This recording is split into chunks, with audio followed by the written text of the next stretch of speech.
আসসালামু আলাইকুম, সবাই কেমন আছেন? আশা করছি সবাই খুব ভালো আছেন। আজকে একদম পুকুরের তাজা ট্যাংরা মাছ বা গোলসা মাছ সেটা দিয়ে ঝিঙা দিয়ে রান্না করেছি, হাতে মেখে মজা করে। আশা করছি রেসিপিটা আপনার কাছে ভালো লাগবে। আর পুকুরের তাজা মাছ দিয়ে এরকম মজার মজার রান্না তো ভীষণ মজা হয়।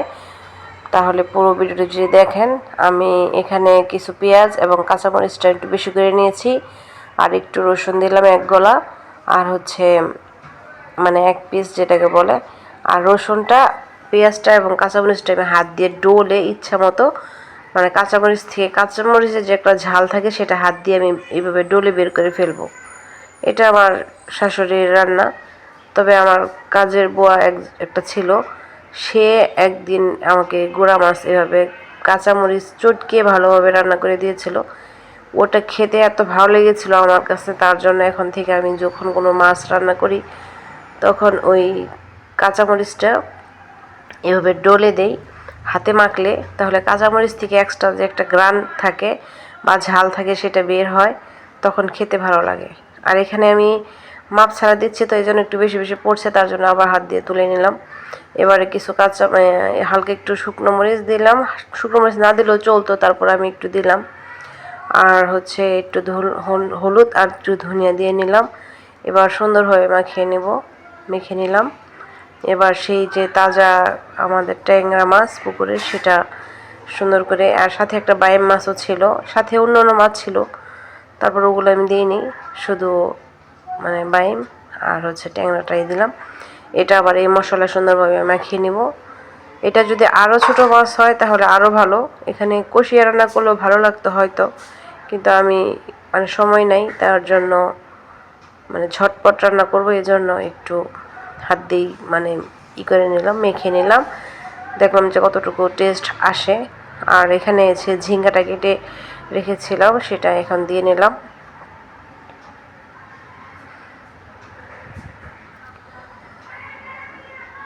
এই তো, এবার মানে মশলার সাথে মাছের সাথে এই ঝিঙ্গাটা সুন্দরভাবে আমি মানে মিশিয়ে নিচ্ছি। ঝিঙ্গাটা আমার ফেভারিট, তবে এরকম ঝিঙ্গা না, মানে যে ঝিঙ্গাটা গাছ থেকে উঠানো হয়, একটা বা দুটো ঝিঙ্গা থাকবে, আর তাজা কোনো মাছ মানে তাজা মাছ থাকবে, সেই তাজা মাছ থাকবে বেশি, আর ঝিঙ্গা থাকবে একটা বা দুটো। এটা আমার মায়ের হাতের রেসিপি, ওই রান্নাটা খেতে ভীষণ মজা হয়।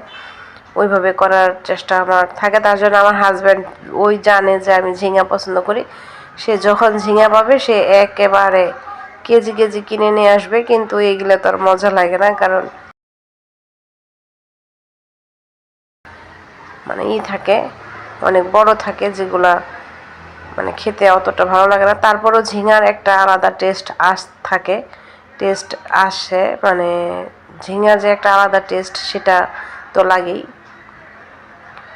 এরকম যদি শুনে যে একবারও যে আমি এটা খাই বা পছন্দ করি, এটা আজীবনকার জন্য সেটা আনবেই সবসময়।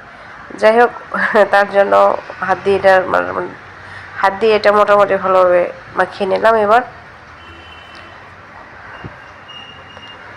এই তো মোটামুটি মাখানো শেষ। এবার এটা চুলায় একটু পানিও দিয়ে নিব আমি এটাতে, হালকা পাতলা। ঝিঙা যেহেতু, তারপরও ঝিঙাটা অনেক কচি ছিল না, একটু বড়ও ছিল, খেতে কতটুকু ভালো লাগবে আমি জানি না।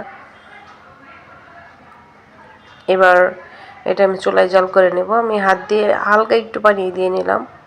এবার এটা চুলায় জল করে নিচ্ছি।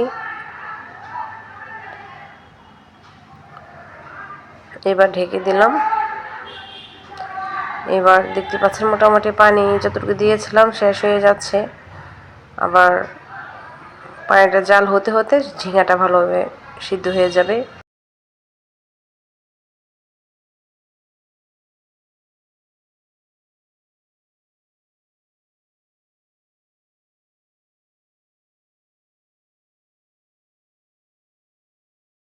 এই তো মোটামুটি ঝিঙা থেকে অনেকটাই পানি ছেড়ে দিয়েছে। আর তাজা মাছ দিয়ে যে কোনো মাছ রান্না করলে মজাই লাগে।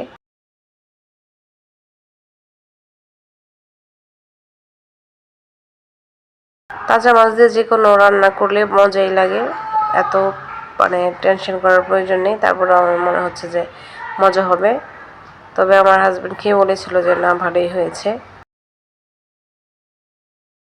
এবার রান্নার শেষ পর্যায়ে আমি এখন নাড়াচাড়া দিয়ে নিব। ভিডিওটি ভালো লাগলে লাইক কমেন্ট শেয়ার সাবস্ক্রাইব করবেন, পাশে থাকার বেল আইকন অন করে রাখবেন যেন নিত্য নতুন রেসিপিগুলো সহজে পৌঁছে যেতে পারে। আর আমাদের বাড়ির পাশে স্কুল মাঠ, এত শব্দ হচ্ছে বাহিরের, খেলাধুলা করতেছে বাহিরের ছেলেরা এসে, এজন্য হয়তো অনেকটা আওয়াজ শুনতে পাচ্ছেন আপনারা। ক্ষমা সুন্দর দৃষ্টিতে দেখবেন। স্কুলের মাঠ, স্কুলের ওয়াল আর আমাদের ওয়াল মানে পাশাপাশি, এজন্য আমাদের জানলা থেকে স্কুলের মাঠ সব দেখা যায়।